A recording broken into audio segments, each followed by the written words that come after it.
Scott, prazer, meu amigo. Obrigado por ficares acordado até tarde. Agradeço por ajustares ao meu horário. Gostaria de discutir contigo sobre a estratégia da NATO em colapso na Ucrânia. Contudo, antes disso, qual seria o objetivo e qual seria provavelmente o custo para os Estados Unidos ao desdobrarem uma frota de navios da Marinha ao largo da costa da Venezuela? O propósito é intimidação. Não vejo nada de concreto. Observe, a Venezuela possui, como sabe, um exército bastante bem treinado. Tem uma milícia que conta com milhões, e não importa quantos navios tenhamos ao largo da costa da Venezuela, sabe, não vamos conseguir desdobrar ou desembarcar centenas de milhares de marines, fuzileiros navais ou soldados destes navios. Estamos a falar de vários milhares de forças de combate de fuzileiros disponíveis. Acho que é sobretudo intimidação.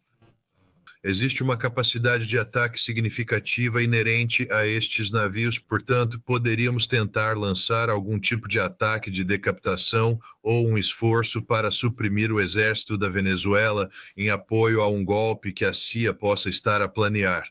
Mas, acima de tudo, é essencialmente pura intimidação. Quanto custaria algo assim? Ninguém sabe ao certo quantos navios estão lá, mas dá para calcular. O Gerald R. Ford, o maior porta-aviões que temos, não viaja sozinho. Deve deslocar-se com uma pequena armada própria. Estamos a referir-nos a centenas de milhões, possivelmente até $1 bilhão dos contribuintes para posicionar todos esses navios naquele local, naquela altura? Sim, estamos a referir-nos a uma quantia considerável de dinheiro, provavelmente centenas de milhões de dólares por enquanto. Veremos o que acontecerá e quanto tempo eles permanecerão lá. Mas sabe, é um custo significativo, né? E a guerra com a Venezuela não foi um custo planeado. Assim, sai de um orçamento operacional que já está sobrecarregado pelas nossas forças navais destacadas no Médio Oriente, pelas nossas missões europeias e pelas nossas missões no Pacífico. Portanto, isto pressiona o orçamento de defesa e é dinheiro dos contribuintes do Zé Ancreneua. É preciso perguntar por que temos a Marinha do Zé Ancreneua a navegar perto de um país estrangeiro quando o Congresso dos Estados Unidos não viu uma ameaça que justifique guerra. Que alvo legítimo, moralmente justificável, legalmente aceitável e militarmente relevante poderia existir para que estes navios e o seu pessoal de apoio realizassem um ataque? Nada legítimo. Esta seria uma guerra de agressão ilegal que estaríamos a levar a cabo contra a Venezuela, baseada numa, sabe, desculpa fabricada, sabe? As desculpas relacionadas com as drogas na Venezuela, sabe? O equivalente moderno da desculpa das armas de destruição maciça do Iraque. Ameaças inexistentes inventadas simplesmente para proporcionar a um presidente uma cobertura política para levar a cabo uma guerra de agressão, uma guerra de escolha. Não precisamos de ir para a guerra com a Venezuela. A Venezuela não representa uma ameaça para os Estados Unidos ou, sabe, para os nossos aliados. Portanto, isto é simplesmente uma guerra de escolha. E como não há, sabe, fundamento no direito internacional, de facto não há fundamento constitucional para o que o presidente está prestes a fazer, isso torna-a puramente uma guerra de agressão ilegal. Hoje, mais cedo, o presidente mencionou num dos seus comentários improvisados e espontâneos que poderia considerar envolver-se em negociações com Maduro. Bem, antes de mais nada, eles não consideram Maduro como válido. Marco Rubio não considera Maduro o presidente legítimo da Venezuela. Mas o que há para eles negociarem? Bem, quero dizer, novamente, voltamos à conversa sobre a frota ao largo da costa, sabe? Pura intimidação. Acho que a negociação seria algo na linha de Maduro, deixar a Venezuela e permitir que os Estados Unidos colocassem um governo no seu lugar para evitar derramamento de sangue, para evitar a violência. Estou convencido de que isto é o que os Estados Unidos desejam alcançar ao iniciar uma negociação. Passando para a NATO, a aliança pretende uma guerra mais abrangente e extensa com a Rússia do que a que já está a conduzir atualmente na Ucrânia? Não, primeiro, a NATO não pode travar uma guerra mais ampla. Não tem capacidade militar para lutar numa guerra assim. Isto refere-se a manobras políticas e estratégicas por parte dos líderes da aliança da NATO para as suas audiências domésticas, com o objetivo de justificar o aumento significativo das despesas de defesa. Sabe, eles falam, antes de mais nada, qualquer retórica que venha da NATO refere-se a uma guerra em 2029, 2030, estamos em 2025, quase 2026, mas, sabe, ainda faltam vários anos. Portanto, não estamos a falar de nada que seja prático ou real. Estamos a falar de teoria, o que significa que não é sério. Não se articula uma ameaça e depois diz-se, bem, vamos lidar com esta ameaça daqui a 5 anos. Isso significa que não é uma ameaça. Portanto, isto é apenas uma postura política da mais estúpida espécie.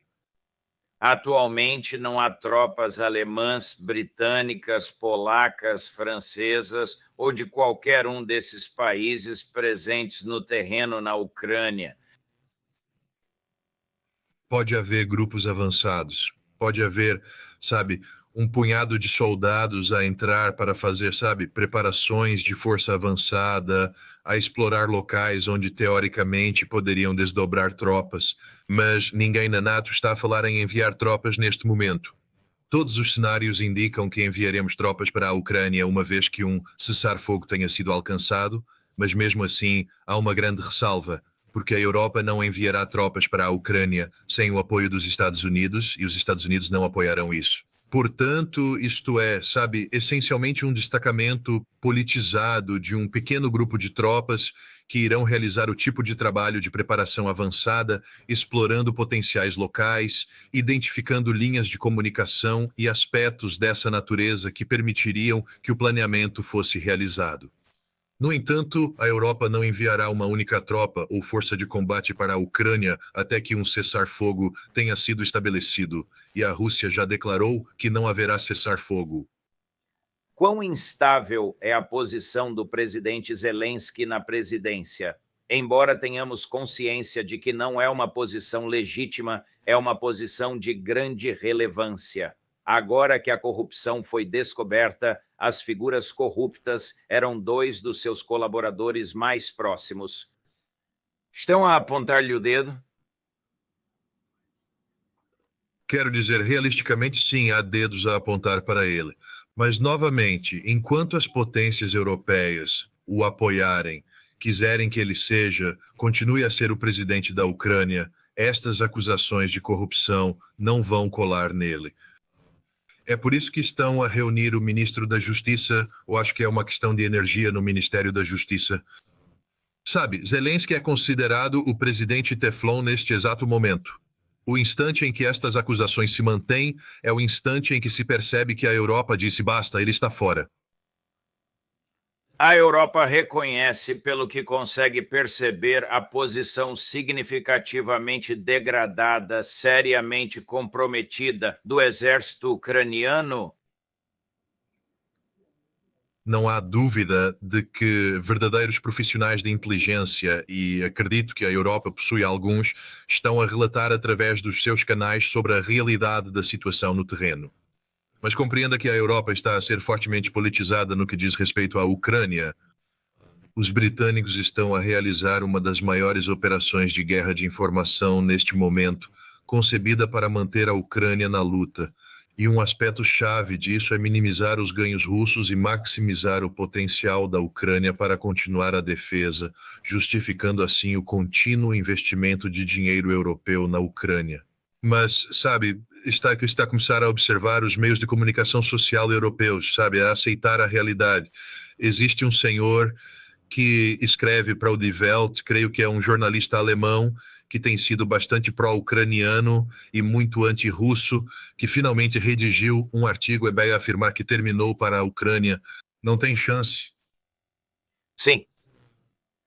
A liderança europeia, Kaja Kallas van der Leyen, Merz na Alemanha, Starmer na Grã-Bretanha, Meloni em Itália, Macron em França, reconhece o inevitável?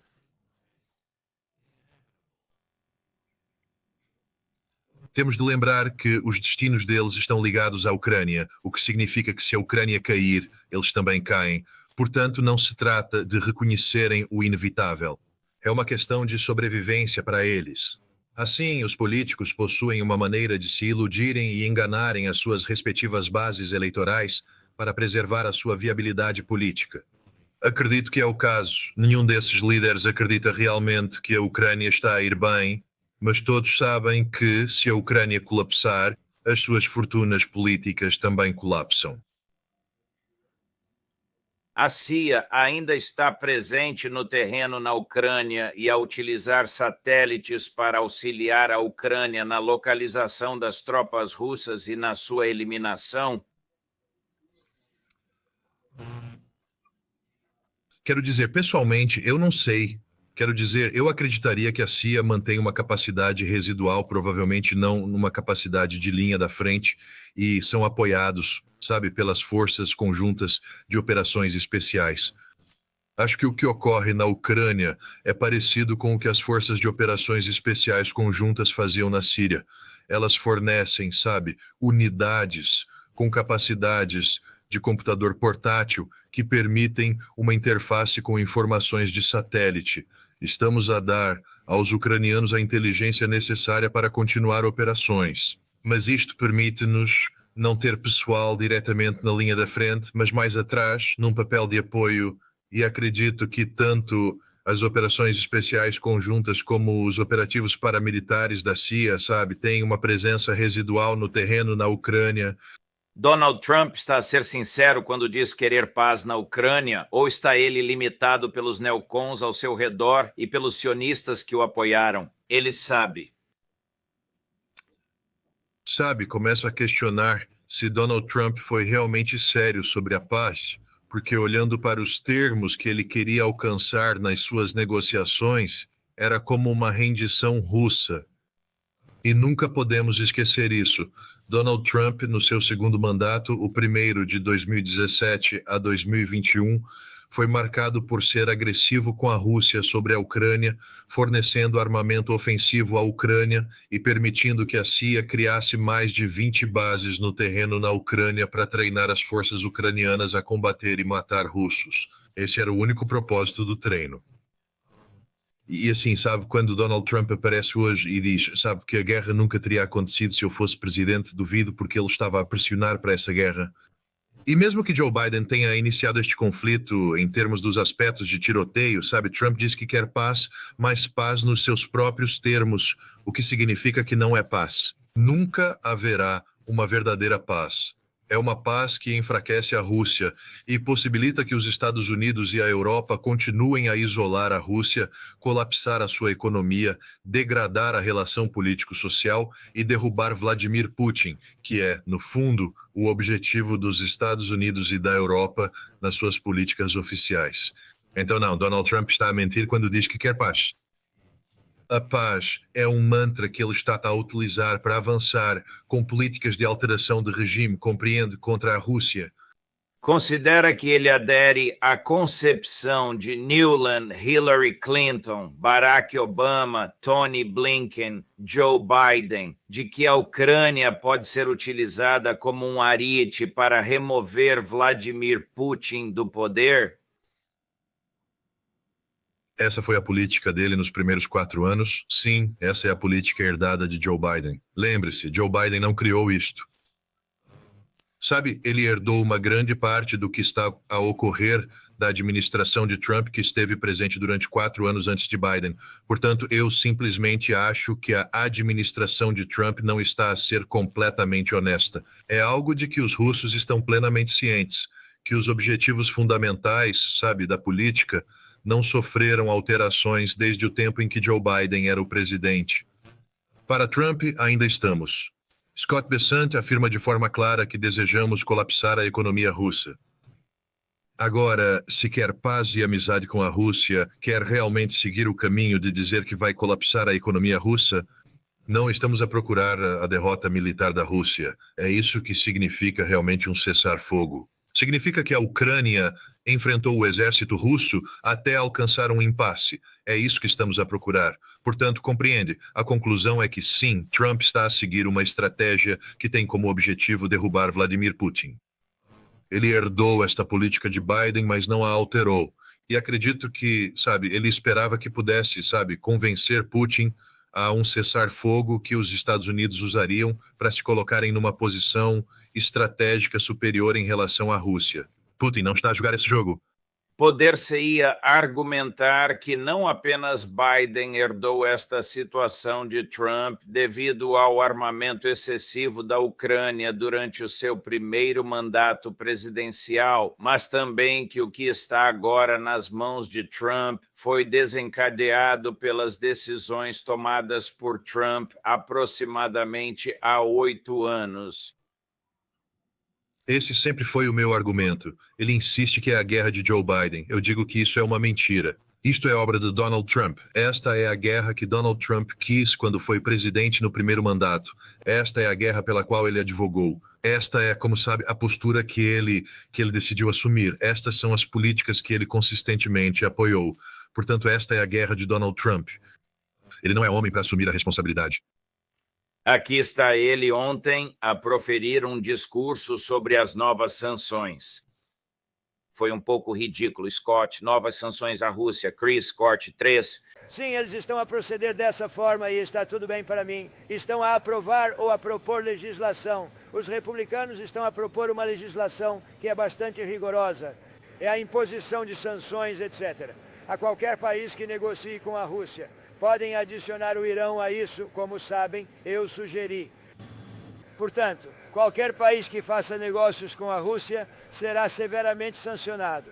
Podemos adicionar o Irão à fórmula? Sim, as sanções secundárias impactaram a Rússia de forma substancial ou significativa. Tens estado a viajar pela Rússia nas semanas mais recentes. Olhe, todos os russos com quem falo, e tive algumas entrevistas muito significativas nos últimos dias, dizem que as sanções têm impacto. Não há dúvida sobre isso. Quero dizer, não é a forma normal de fazer negócios, mas a Rússia adaptou-se a isso. E a economia russa continua a crescer. Agora, a taxa de crescimento é de 4,8% e a do zero, 1,6% ou 1,8%. A economia da Rússia está a expandir-se a um ritmo mais acelerado do que a dos Estados Unidos. Sabe, eles tiveram de realizar ajustes e continuam a necessitar de efetuar ajustes. Nenhuma economia deseja realisticamente entrar em estado de guerra, porque essa não é a forma de fazer as economias prosperarem. E a Rússia teve de adotar uma postura de guerra com a sua indústria de defesa. Portanto, sabe, isso sobreaquece a economia, leva a tendências inflacionárias. Tudo isto está a impactar a economia russa. Mas o dia a dia dos russos é de muito alta qualidade. É uma economia estável, uma existência estável. Não há filas para gasolina, né? Os preços dos alimentos são normais. Sim, há inflação, não há dúvida disso. E isso é provocado pelas consequências económicas das sanções. Mas a ideia de que as sanções estão a sufocar a Rússia é absurda. As sanções estão a sufocar a Europa. E se Donald Trump continuar com esta estupidez, vai perceber que o mundo não vai aceitar as suas ameaças, a sua intimidação, e será os Estados Unidos que ficarão isolados, não a Rússia. Como é que Sergei Lavrov, o ministro dos Negócios Estrangeiros da Rússia, lida com alguém como Marco Rubio, que nem sequer quer falar com ele? Bem, a história que está a circular é muito direta. Lavrov foi acusado de ser um tanto indelicado na sua chamada telefônica com Marco Rubio, essencialmente impondo as suas próprias condições e levando Rubio a não apenas encerrar a conversa, mas também a retirar-se de Budapeste. E, havia rumores de que, Lavrov estava prestes a sair por causa disto. Mas não, o Kremlin veio a público e disse que tem plena confiança em Lavrov. Lavrov está, de volta a fazer as mesmas declarações. A realidade é, acho que havia um movimento dentro do Kremlin que queria acreditar no impulso do Alasca e queria acreditar que, ainda restava alguma magia. Mas a verdade é que a administração Trump não está a levar a sério a paz com a Rússia agora. Nota-se isso na declaração de Trump. Vê-se isso com tudo o que Marco Rubio disse, e o ponto que repito constantemente é que há apenas um caminho para a paz entre a Rússia e os Estados Unidos, e esse caminho é uma vitória russa total e completa na Ucrânia. Até que isso aconteça, Trump estará, preso pela sua própria herança, Marco Rubio, pelo seu próprio ódio.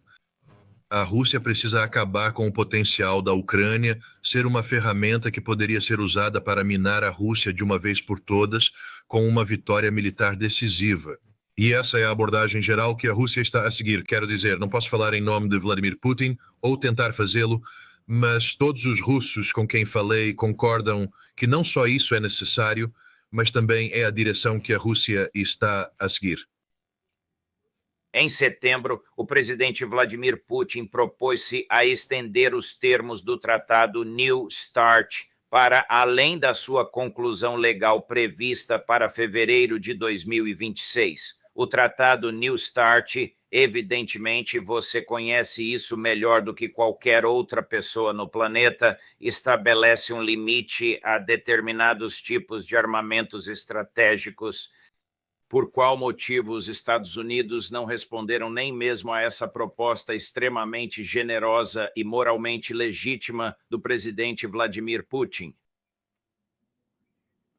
Uma das razões principais é que Marco Rubio despediu nossos especialistas em controle de armamento em julho passado. 1.300 funcionários do Departamento de Estado, muitos dos quais trabalhavam nos gabinetes de controle de armamento ou lidavam com a Rússia, foram dispensados. Neste momento, não temos ninguém na América que seja capaz de pensar sobre o controlo de armas. Os Estados Unidos não estão a fazer um esforço sério para avançar. Os Estados Unidos encontram-se bastante preocupados com a China atualmente, pois demonstramos a nossa força militar em torno de Taiwan e, como sabe, fizemos insinuações que não são tão veladas de que, caso houvesse um conflito armado com Taiwan, este poderia escalar para um confronto nuclear. A China disse, tudo bem, se querem ir para o nuclear, então vamos. Vamos parar nosso arsenal nuclear moderado. Sabem, eram 200 e vamos modernizá-lo, aumentar os mísseis e o número de armas. Hoje, sabe, de 5 a 700 armas a crescer para mais de 1.000 até 2030. Este novo limite do START é 1.550, mas a Rússia tem 1.550. Agora, se a China tiver 1.000, isso coloca os Estados Unidos atrás. Assim, a estupidez da política americana, junto com o fato de não termos capacidade para nos envolvermos no controle de armas, resultou numa situação em que os Estados Unidos estão em desvantagem estratégica. E assim, está a ser exercida muita pressão sobre o presidente para que, quando este tratado terminar, avance imediatamente com o aumento do número de ogivas implantadas no Minuteman III. Isso dá-nos ótimas opções e coisas dessa natureza. Por que um secretário de Estado, em seu perfeito juízo, despediria todos os seus especialistas em controle de armamento? Não são essenciais para uma paz duradoura? Sim, se o objetivo for paz duradoura ou controlo de armas, mas os interesses desta administração não são esses. Sabe, a administração Trump adotou este mantra de paz através da força. Mas isso implica que é necessário ser verdadeiramente forte. E sabe, demonstrar força é uma coisa. Se fores, sabes, o Teddy Roosevelt fala suavemente, mas leva um grande porrete. Donald Trump não fala suavemente de todo. A sua força provém da sua constante diarreia verbal, onde ele exibe músculos que já não possui. Quero dizer, este é um homem que, como sabe, construiu um verdadeiro culto de personalidade. As pessoas à sua volta adoram tudo o que ele diz e tratam-no como se fosse o evangelho. Mas as suas palavras estão tão longe da realidade que não tem graça. Mas Marco Rubio entrou e foi-lhe dito para cortar o Departamento de Estado. Ele analisou as competências que não seriam necessárias sob a administração Trump e acabou com elas. Bem, Scott, tem sido semanas longas para ti, um dia longo. Muito obrigado por estares conosco. Vais estar em casa no dia de Ação de Graças? Sim, vou estar em casa no dia de Ação de Graças. Mas tenho a certeza de que a sua família ficará feliz por vê-lo e nós também ficaremos felizes por vê-lo. Obrigado por se juntar a nós, meus queridos amigos. Boa viagem. Estamos ansiosos por vê-lo na próxima semana. Ok, obrigado. Valeu.